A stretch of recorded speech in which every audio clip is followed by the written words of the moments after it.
الروتين الليلي حقي. هلوز، غسلت وشي بالغسول ده بعشقه. ده اسمه ارجنتو، ده بيعالج الحبوب من غير اي علاج.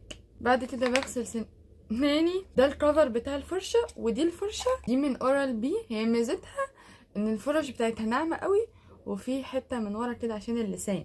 وبستخدم معجون كلوسر او سنسوداين اللي بيجي في سكتي عشان انا بشرب قهوه كتير تصفر. هحط بقى تونر كولاجرا بطبطبه كده.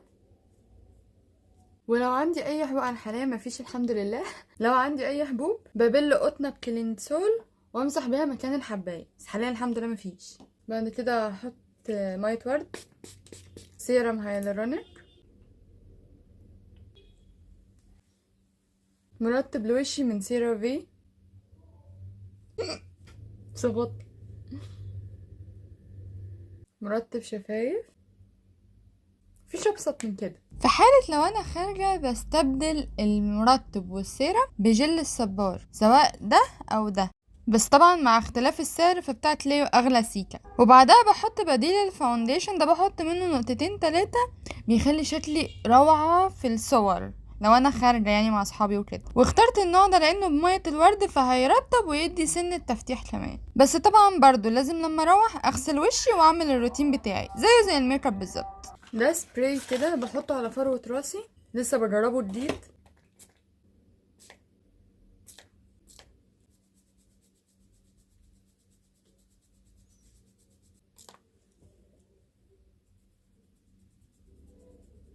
اهم حاجة في اليوم كله المساج بعد اللوشن ده. ساعات شعري بيبقى زي ما انتم شايفين كده، بس بيهدى يعني بيهدى. بس كده زي الفل. ودي بقى القطرة بتاعت عيني، بحط منها 5 مرات في اليوم. دي حاجة شخصية. دي انا عارفة انها شكلها غريب، بس هي كده يعني.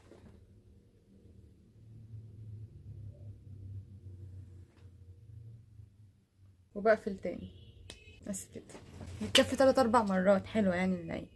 بعد كده ده بقى كريم للايد وكريم للرجل، عشان انا في الشتاء ايدي ورجلي بيشققوا. انا بحط بطريقه غريبه، بحط نقطه هنا واقوم عامله كده وادعك بقى، ادعك كده.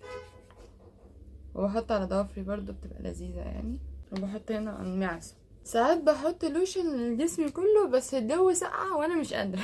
لما ببقى قادره بحط، او رايقه يعني ايام ما اقرب هحط بقى في رجلي. مش لازم تشوفوا الخطوه دي، انا هحط يعني. بعد كده بقى بجيب البونيه الستان بتاعي واقوم ضرباه كده في شعري، وادخله كده بالراحه. هو كده قصير، مش محتاج توكه يعني، عشان يفضل محافظ على شعري اطول مده ممكن. واطفي الموبايل بقى وانام.